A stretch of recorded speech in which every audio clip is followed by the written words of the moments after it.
4 दिवसांपूर्वी महानगरपालिकेने शहरात अवैधरित्या गर्भपात करणारे सेंटर उघड केले. त्याचे धागेदोरे सिल्लोडपर्यंत जाऊन पोहोचले असून सिल्लोडमध्ये डॉक्टर रोशन ढाकरे आणि डॉक्टर किरण ढाकरे हे डॉक्टर दाम्पत्य प्रसूतीची परवानगी नसतानाही अवैध गर्भपात करत असताना आढळून आले. त्यांच्यावर कारवाई केली असून या प्रकरणी आतापर्यंत 11 जणांना ताब्यात घेतले असल्याची माहिती पुंडलिक नगर पोलिसांनी दिली आहे.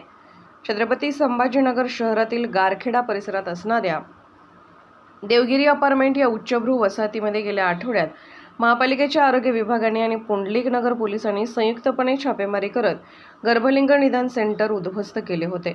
या प्रकरणी पॉलिटेक्निक करणाऱ्या एका 19 वर्षीय तरुणीला आणि तिच्या आईला पोलिसांनी ताब्यात घेतलं.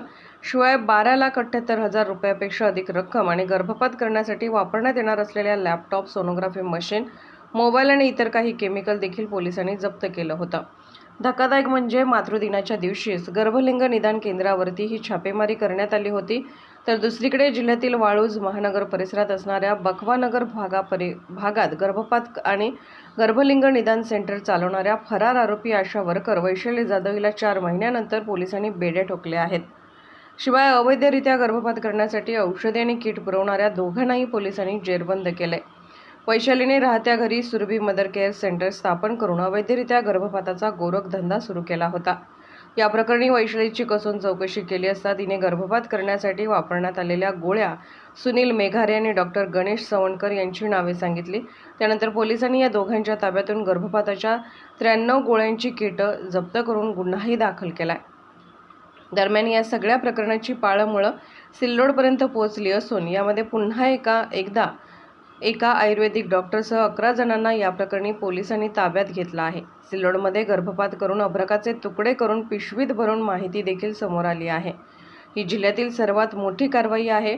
आतापर्यंत जिल्ह्यात या प्रकरणामध्ये 15 ते 16 जणांना पोलिसांनी ताब्यात घेतलं असून या प्रकरणाची सखोल चौकशी पोलीस करत आहेत. दिनांक 12 मेला आपली जी शहराचे आरोग्य विभाग आहे डॉक्टर मंडलेचा यांच्या नेतृत्वात देवगिरी हाईट्स मल्हार चौक येथे राहणारी सविता थोरात हिच्या घरी डॉक्टर मंडलेश यांच्या टीमने छापा मारला. 17 ठिकाणी त्यांना गर्भलिंग निदान करायचं टॅब, प्रोब आणि जेलचा डबा मिळून आला. तसंच तिथं जे गर्भलिंग निदान करायला एक कपल आलं होतं. त्यातलं धर्मराज नाटकर आणि त्याची बायको हे तिथं आली होती. त्याच्याबरोबर जे त्यांना घेऊन आले होते तिथं तो कृष्णा नाटकर हा त्यांना तिथे घेऊन आला होता. मीनवाईल टीमने छापा मारला आणि सगळ्यांना ताब्यात घेऊन पोलिसांना घेऊन आले. त्याप्रमाणे आपण गुन्हा दाखल केलेला आहे. मग गुन्ह्याच्या तपासादरम्यान 14 तारखेला आपण सतीश टेहरे हा एजंट रूपी काम करणाऱ्या माणसाला अटक केलेली. मग सतीश टेहरेकडे ज्यावेळी आपण सखोल चौकशी केली त्यावेळी त्यांनी सांगितले बाबा एक अनिता सतीश काळे नावाची महिला आहे. हिने सविता किंवा तिची मुलगी साक्षी यांच्याकडे पहिली गर्भलिंग निदान चाचणी केलेली आणि नंतर तिने मे मध्येच डॉक्टर रोशन ढाकरे याचा सिल्लोडला दवाखाना या ठिकाणी श्री हॉस्पिटल या ठिकाणी गर्भपात केलेला आहे अशी आपल्याला माहिती मिळाली. त्यावरून आपण 2 टीम केल्या प्लस जे आपल्या CHS आहेत त्यांना माहिती कळवली. त्यांची टीम डॉक्टर डोंगळीकर आणि डॉक्टर खंदारे हे यांना सोबत घेतलं. एक टीम आपली सिल्लोडला गेली, दुसरी टीम आपल्या शहरात होती. शहराची टीम होती त्यांनी संदीप काळे ह्या इस्माला ताब्यात घेतलं.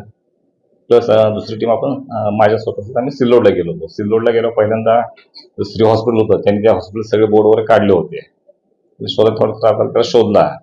मग त्याच्याकडे चौकशी करताना त्याचे कंपाऊंडर होते गोपाल कळंत्रे यांनी अशी आपल्याला माहिती दिली की एक 15 दिवसापूर्वी इथं अनिता काळे या महिलेचा गर्भपात केलेला आहे आणि तिचा गर्भ हा तिथला दुसरा कंपाऊंडर आहे नारायण पंडित याने मोडा इथल्या शिवारात पुरून ठेवलेला आहे.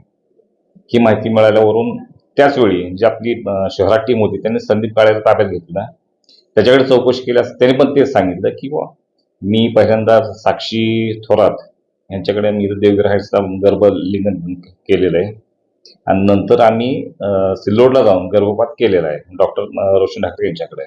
माहिती जुळली त्याप्रमाणे आपण गेलो चौकशी केली तर त्यांची पद्धत अशी होती की हा जो गोपाल आणि नारायण आहे, हे जे कपल गर्भपात करायला येतील त्या फक्त महिलेला ते बाईकवर घेऊन हॉस्पिटलला यायचे आणि पुरुषाला ते मागच ठेवायचे, जेणेकरून त्यांची माहिती कोणाला मिळू नये म्हणून.